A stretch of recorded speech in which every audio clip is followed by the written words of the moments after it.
Welcome to Full Prefrontal, the show that exposes the mysteries of executive function. This podcast is a collection of conversations about the role of the prefrontal cortex, which impacts your focus, planning, problem-solving, emotional balance, and independence.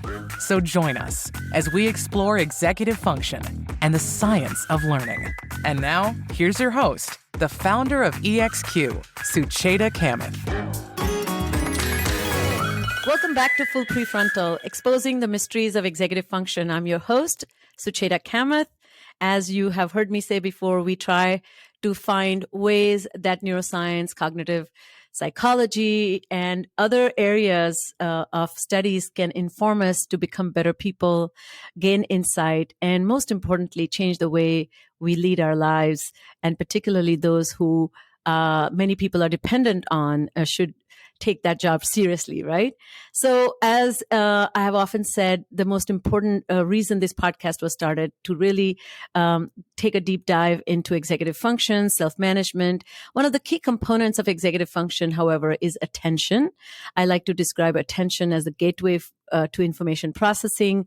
More attentive you are, more likely to you pay attention to the most relevant information, and that can be the seed to understanding and eventually self-improvement or better outcomes.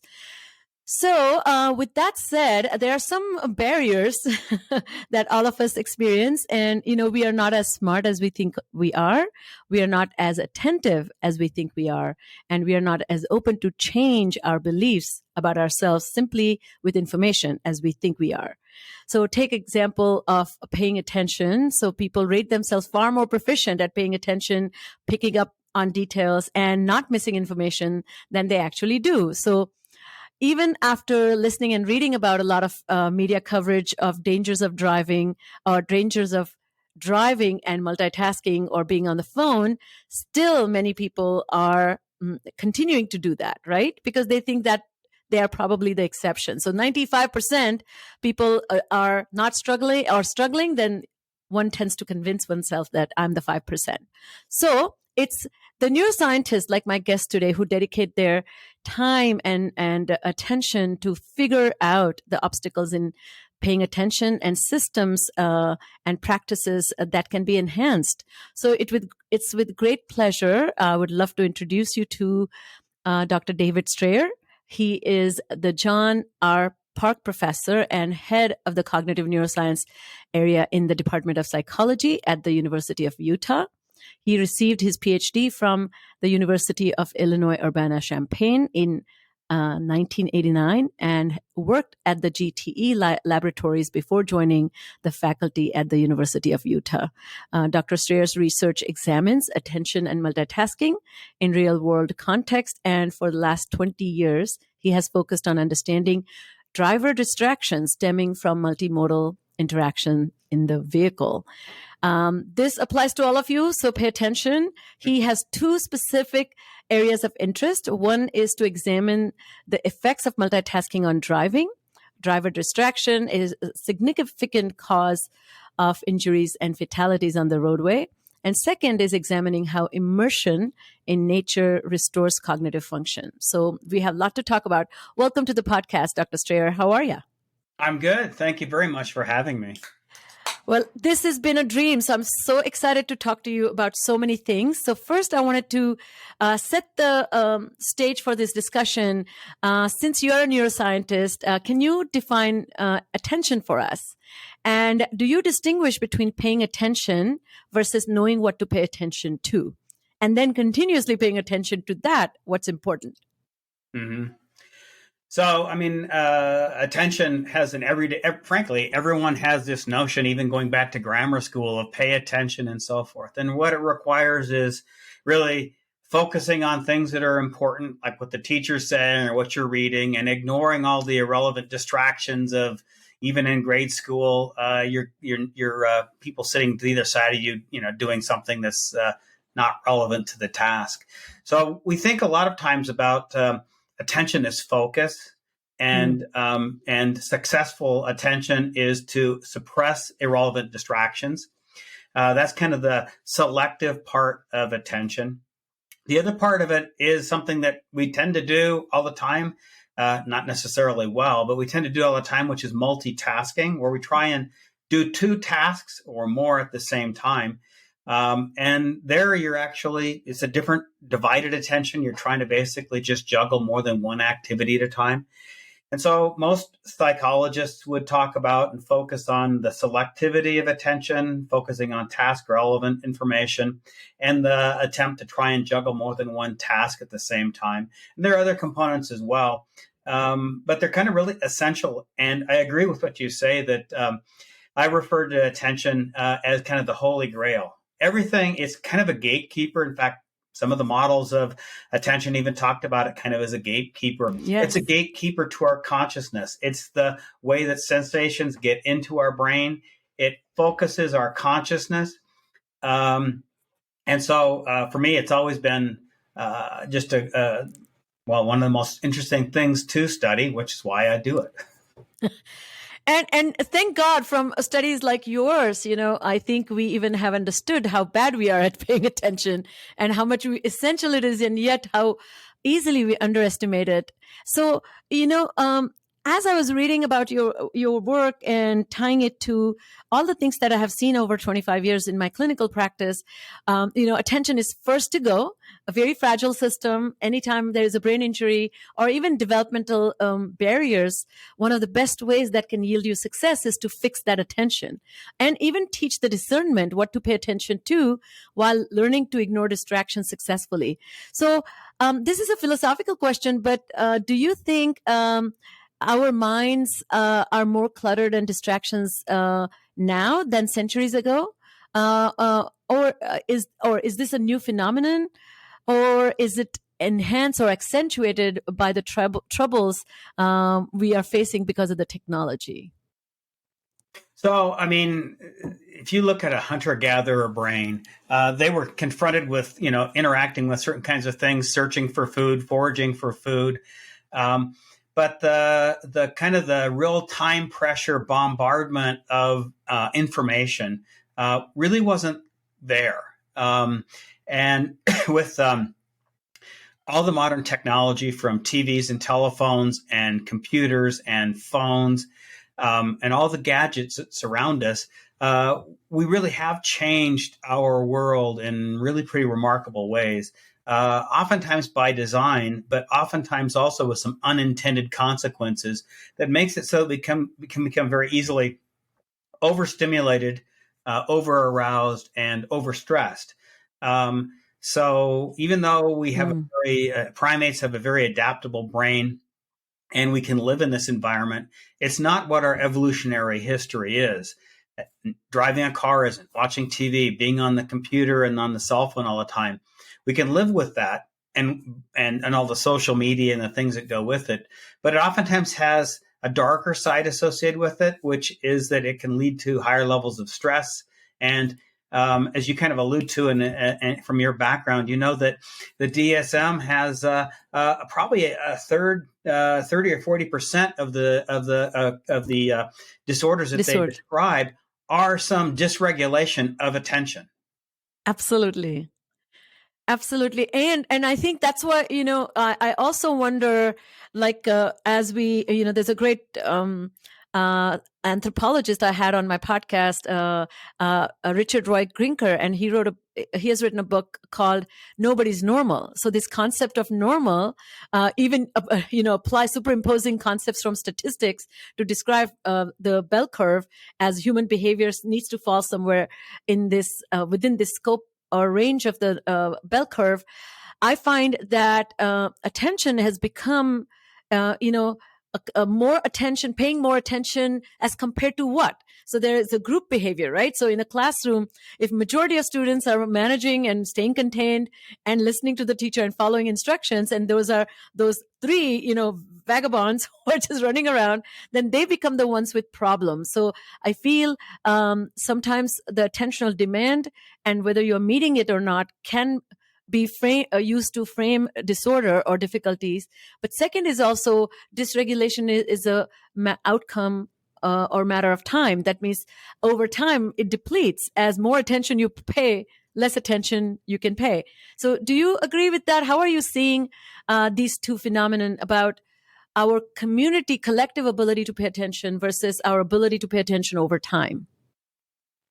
I think it's a good point she raised. I think that to start with, many of the things that are problematic now, like in the classroom, like for example, ADHD or ADD, those disappear a lot of times with kids when they're out in nature. Yes. So in a sense, it's the artificial having to have some child sitting in a classroom and studying and being quiet that isn't really compatible with how kids are wired.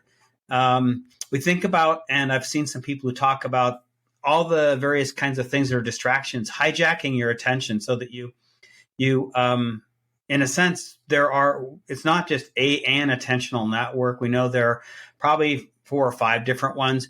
The executive attentional network, the prefrontal cortex, that kind of is the focus of your podcast, is clearly important. It's it's the critical thinking part. It's the decision making, planning, multitasking part of the brain. But there's other networks like the orienting network and the alerting network that kind of cue us to pay attention to external inputs. They're adaptive in sense of kind of trying to help us avoid a car or evolutionarily maybe some predator. But we've engineered our technology so that it keeps triggering these. It creates what Steve Yantis used to talk about as sudden onsets that are automatically stealing your attention and pulling it someplace you don't want. And we know that the brain uses glucose and glycogen for its energy reserves. And if you really stress a part of the brain a lot, like using executive attention to think and control very complex things, it fatigues, and your brain you get kind of fried. Like, think about taking your calculus class and doing all those problems. At the end of that, your brain is tired because you've depleted those neural reserves, the energy of the brain. If you go out into nature and let that prefrontal cortex rest, the glycogen and the glucose replenish that part of the brain, and you get these rebound effects that we see in terms of enhanced creativity and so forth. And it's just so terrible. I feel so bad that all formal years of learning happen in a closed, boxy space where children are required to pay attention and one person is teaching. And it's going to take a long time before systems change where we, when I was growing up, there's a wonderful philosopher and poet, Rabindranath Tagore, whose work, I'm not sure if you're familiar with it, has done this embodied cognition type of classroom. That means you have classroom in the nature.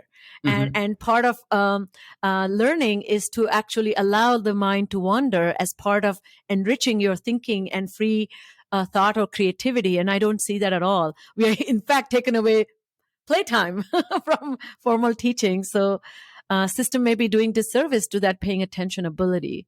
What are you noticing? So let's talk about your particular interest in this field. If I may just take a minute to talk to you about your own childhood and as a student and as a learner and a thinker, how were you and how was your attention and your executive function as a middle school, high school student? Yeah, probably average. Nothing. I mean, actually, I really got very interested in this when I started going to college and the university. And that's was there any particular thing that got you interested? The topic actually of consciousness, which I don't study, but attention's kind of very much related to it. Yes. And of course we would think that much of our consciousness would be housed in the prefrontal cortex. Just basically thinking about thinking and thinking you could study how people think was fascinating to me, and I got hooked. I think the first time I took a psychology course, and I've been kind of happily here ever since. That's amazing. So it's so funny you're describing it as average. That means you did not have any obstacles in learning, and you were pretty. I'm assuming here, but you were able to problem solve well when you were studying or learning as a student. Is that fair to say? I probably had slight dyslexia early on. Figured out how, I guess, on my own to kind of, address that. Wow. So, yeah, I mean, I would actually wouldn't really think that there's anything super remarkable about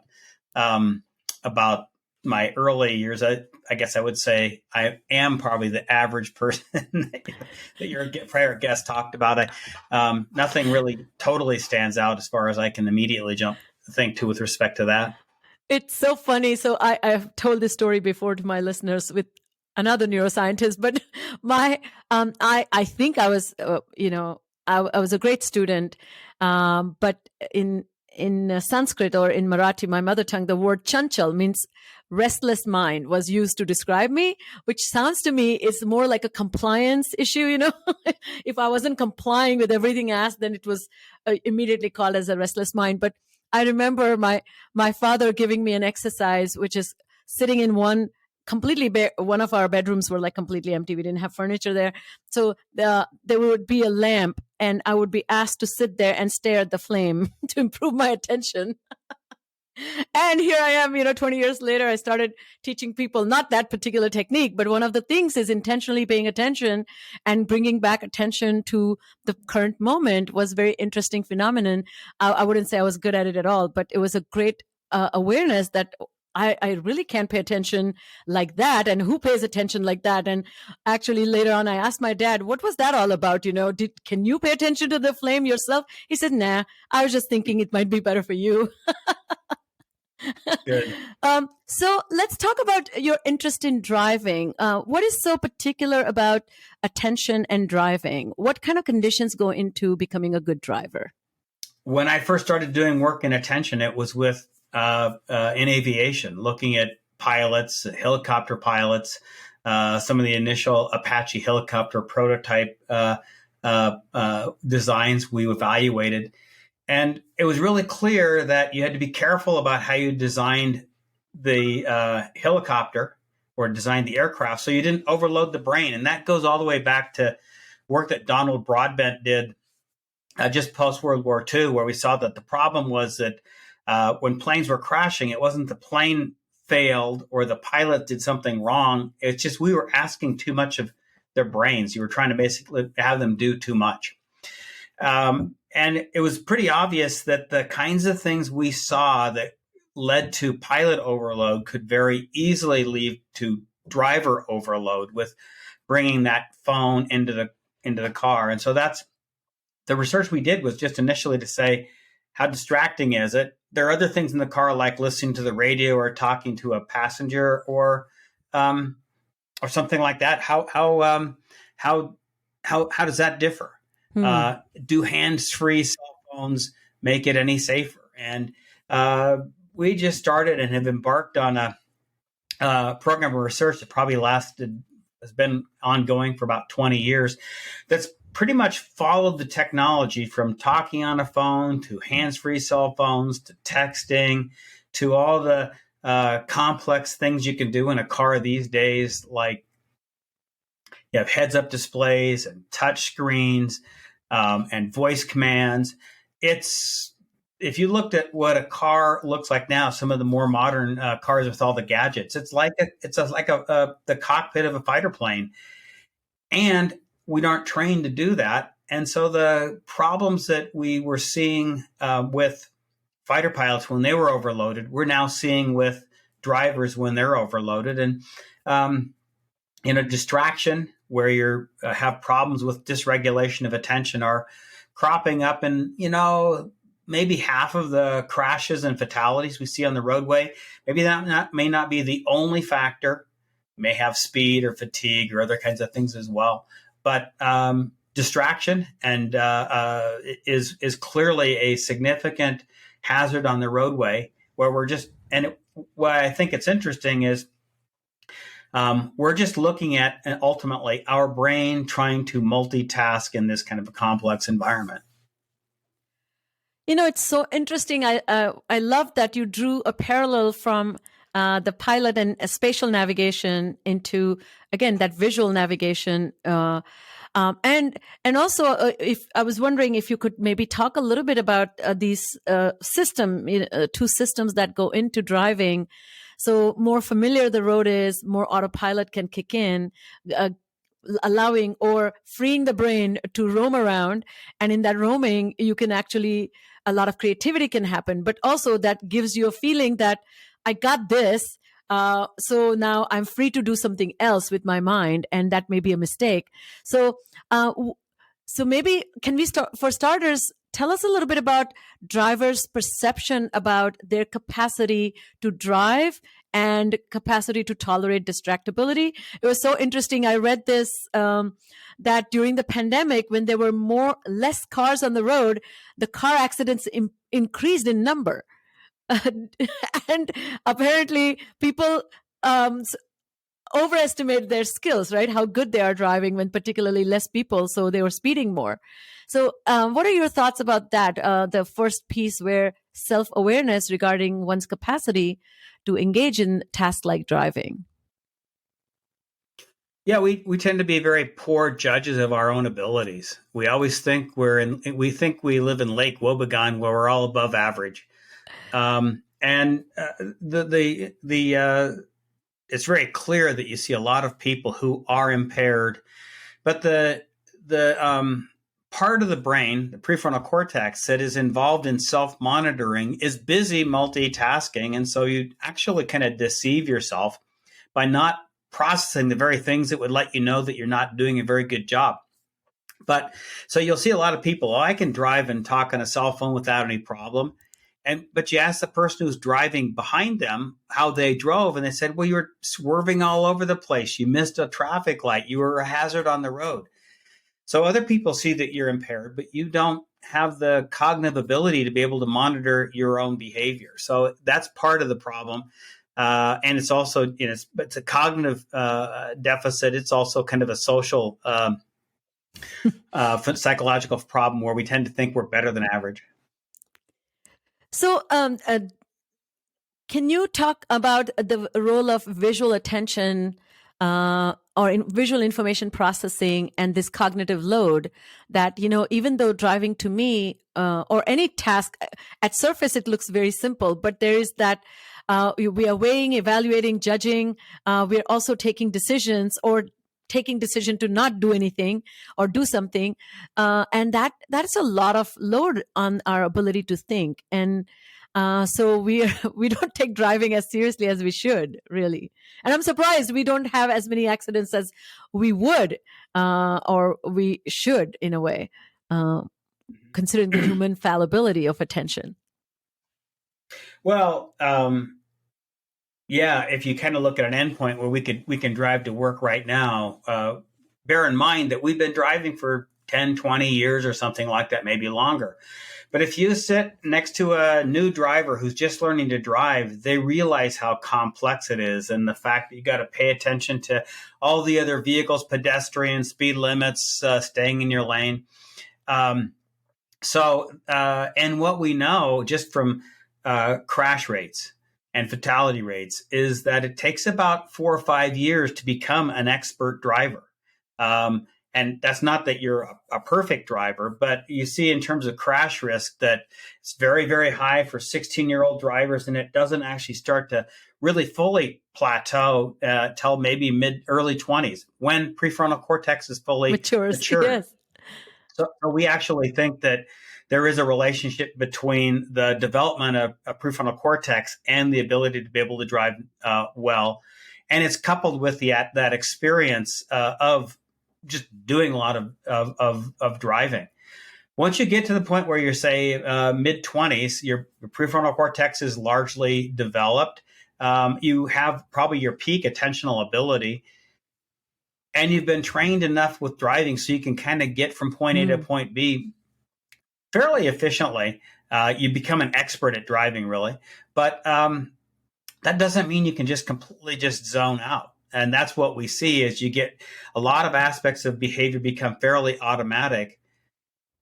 But if you divert attention, take your eyes off the road or not pay attention, you can get these gotcha moments where all of a sudden you are involved in a crash or an accident just because you kind of, in a sense, took driving for granted.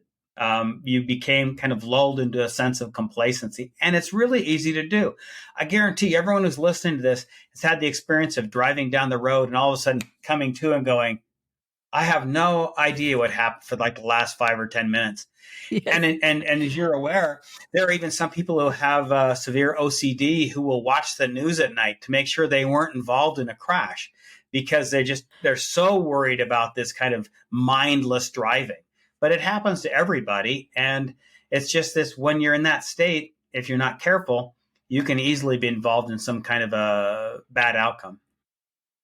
Oh my God. Okay. Well, no, I wasn't even thinking about that. Now you've gotten me worried. Thank God I don't have OCD.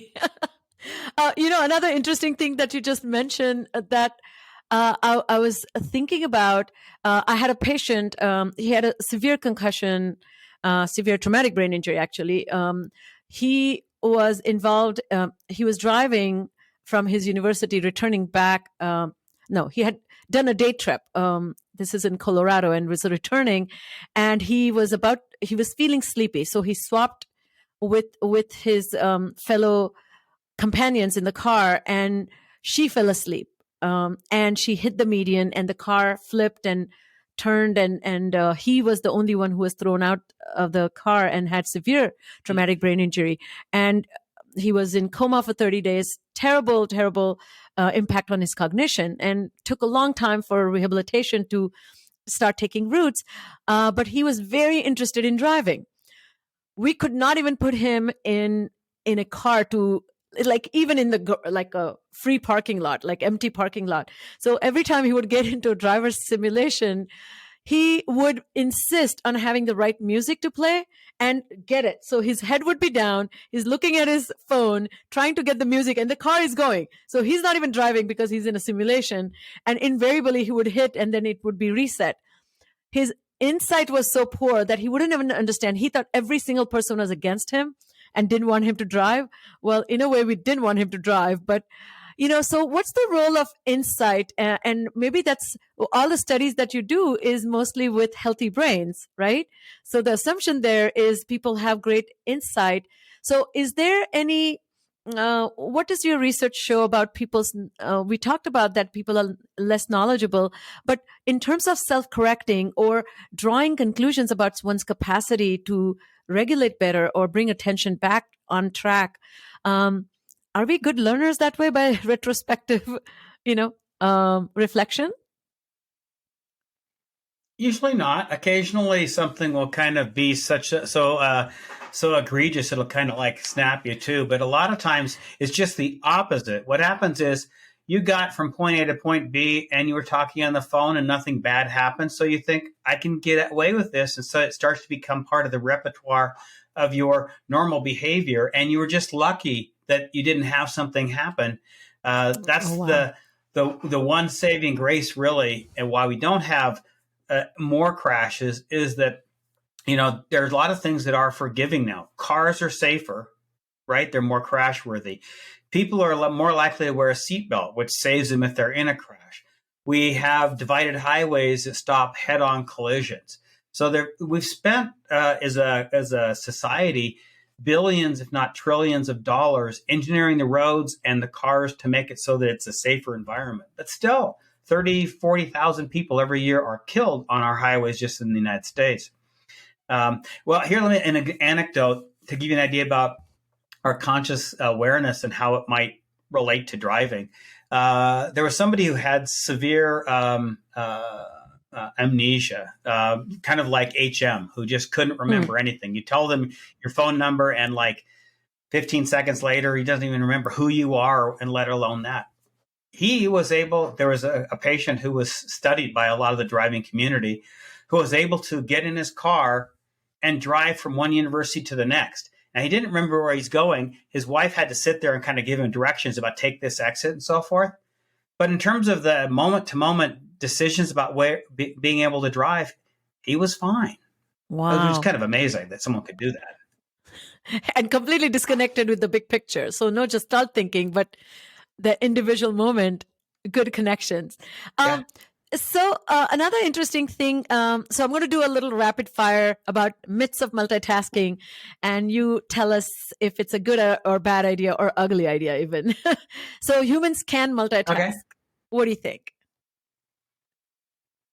Well, we can do it. We're not good at it. Most people aren't. I will say that when we started doing this research, after we had about 1,000 participants, we started to go back and look at an individual difference level to see if some people were better than others, and we found about 2.5% of the population who, in fact, were really good at multitasking. We refer to those folks as supertaskers, and we've brought those people back and done brain imaging studies, and it turns out that the frontal polar region of prefrontal cortex is active differently in the supertaskers versus people who are kind of matched in terms of other working memory, executive, attentional kind of abilities. So it is true that about 2.5% of the population, and we've tested probably thousands of people across the world, are supertaskers. But the problem is that if you describe that to a classroom and you ask how many people are supertaskers, you'll get about half the people to raise their hand. So there's a disconnect where people don't have good awareness of their own abilities. But for the most part, we're bad at it. It's not like it's impossible to do, but you may burn the meal while you're trying to do something else. And yeah, 2.5%. Oh my goodness, that's a very tiny fraction. So definitely we should be concerned about it. All right, second question. Multitasking isn't that bad. Well, it leads to errors for the most part. So let's say you're multitasking, trying to do two things at the same time, driving and talking on the phone. We know that talking on the phone makes you a poorer driver, but we also know that driving makes your conversation not as good, not as fluent. You kind of become forgetful.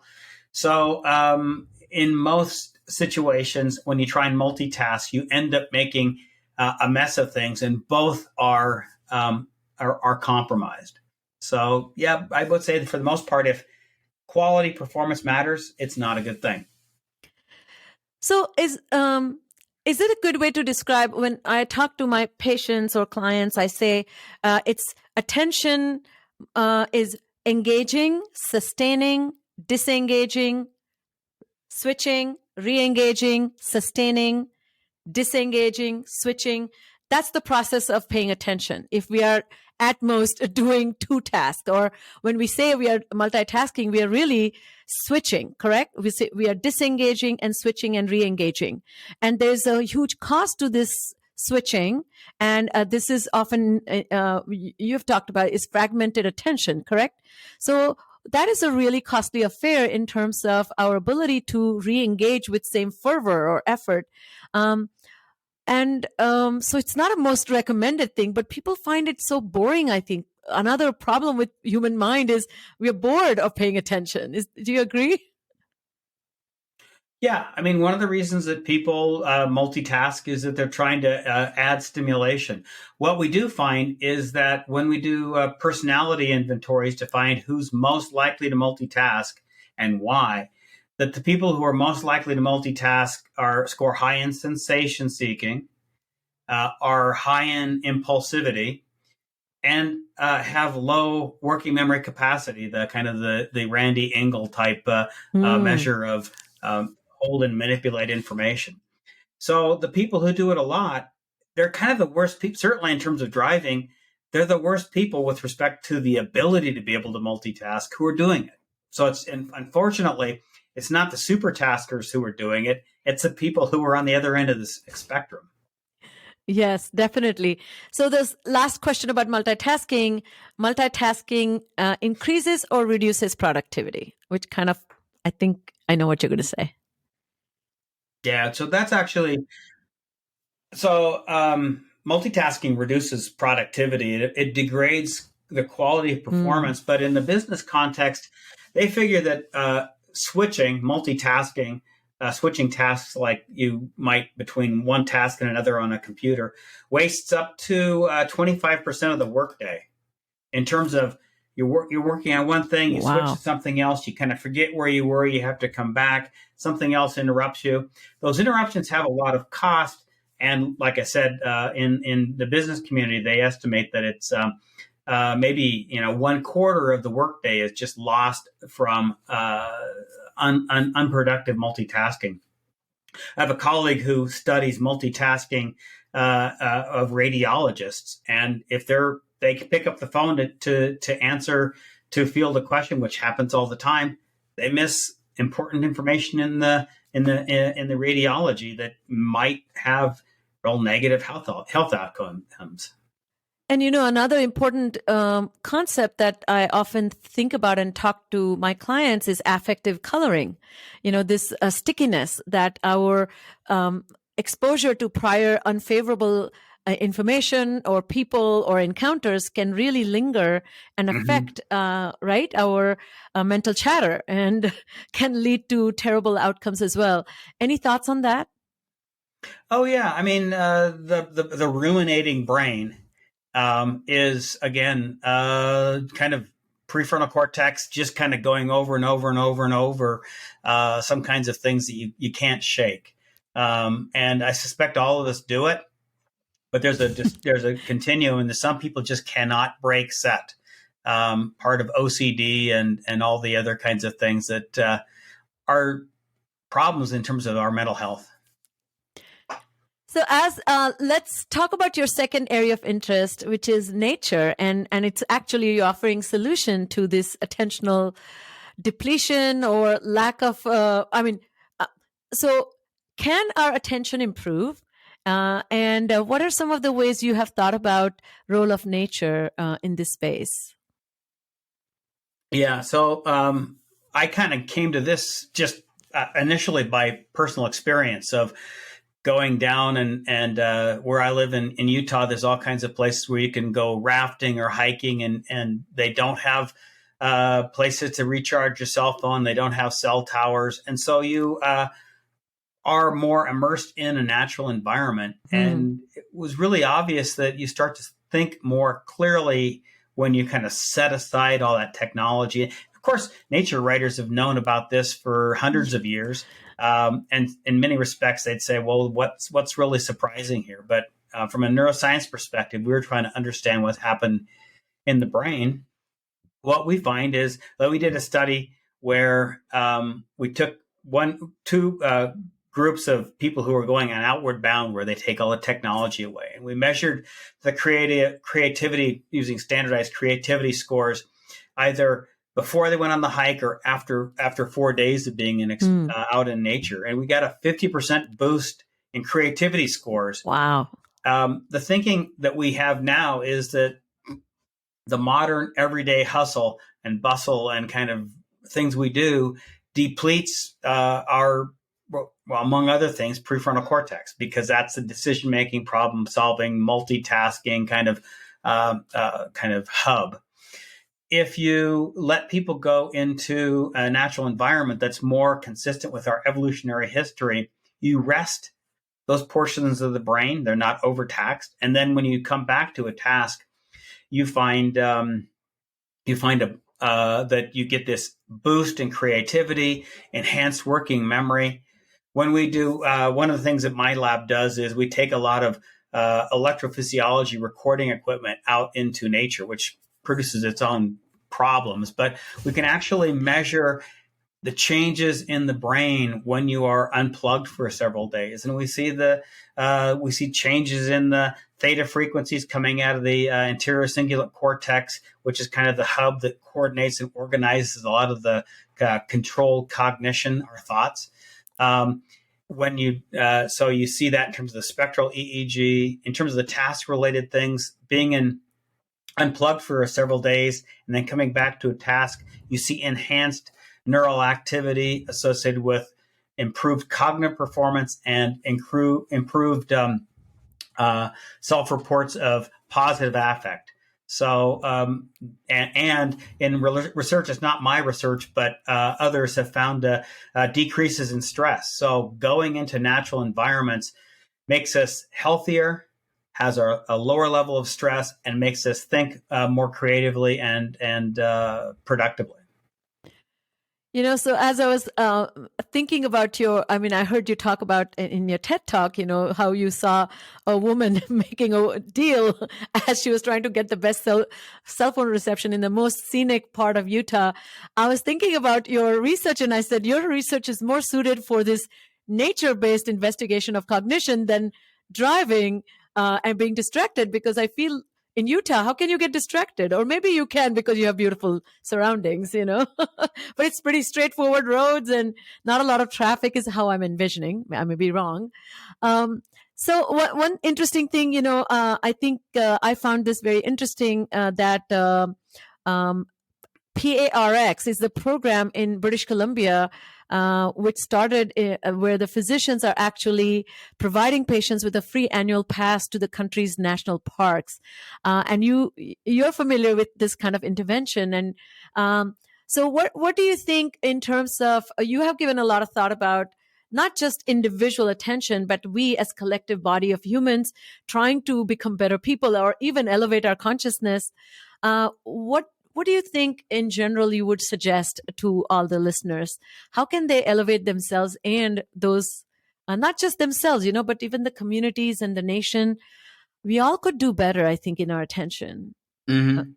Yeah. So I guess I'd start by just saying technology is not either good or bad. It's how we choose to use it. And the just sad thing is there's no user's manual on how to properly use the smartphone and social media and stuff like that. You just kind of are thrown in and figuring it out. It has, unfortunately, some of the technology has addictive characteristics, so people can't not use their phone. One of the things, and if you look at mental health issues become more acute if you are constantly interacting on social media, and one of the groups that I've collaborated with takes veterans coming back after cycling in Afghanistan or Iraq and suffering from PTSD out into nature. They show huge improvements in cognitive function and health outcomes. But in terms of kind of the nature RX, many groups have started to say that this is actually a good way to kind of create a balance in your life. We know that physical exercise is good for you. We know you don't have to be a marathon runner, but 3 or 4 days of taking a 30-minute walk helps in terms of promoting cognitive function. It promotes neurogenesis. So we see new brain cells developing with people who have kind of exercise to begin with. And there's a growing theory that especially if you could hike or go walking or exercise in a park or in an arboretum, or if you have the luxury to be able to go out for a longer trip where you can go into these natural spaces, reconnect with the living things, this notion of biophilia, you can reduce the stresses that we have in our everyday life. And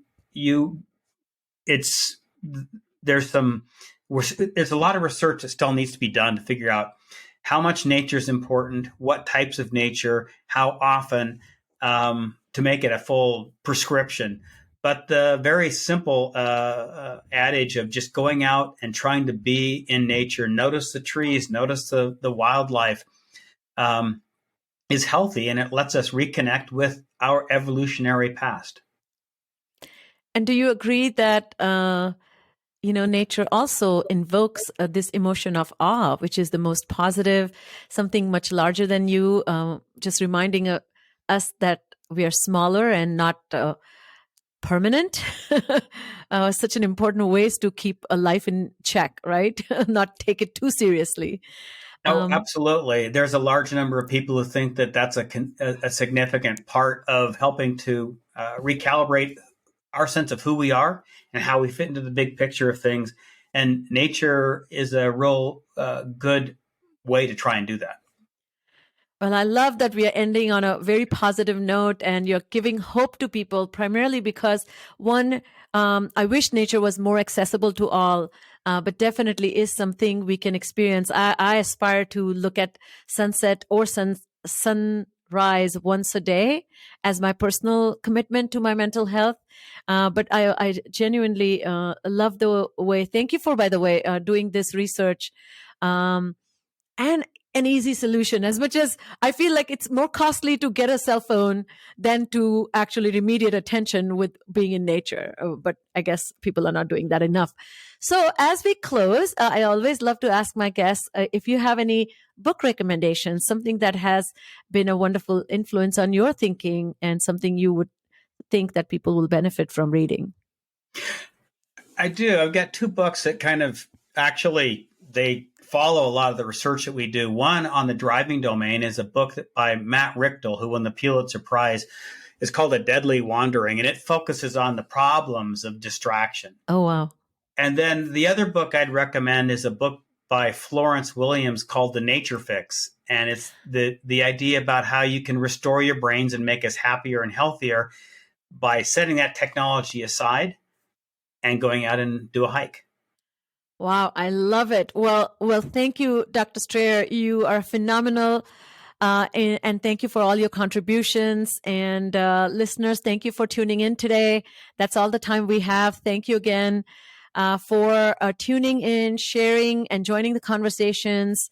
As you can see, these are important ways we can grow, think, and reflect, and grow some more.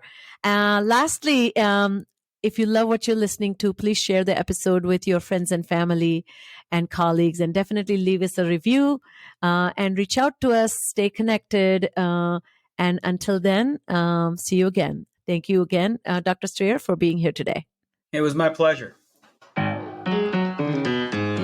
Thank you for listening to Full Prefrontal, exposing the mysteries of executive function. To contact your host, Sucheta Kamath, and learn more about her work on improving executive function, visit her website at exqinfiniteknowhow.com.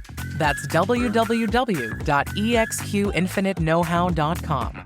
Tune in next week for another informative episode of Full Prefrontal, hosted by the founder of EXQ, Sucheta Kamath.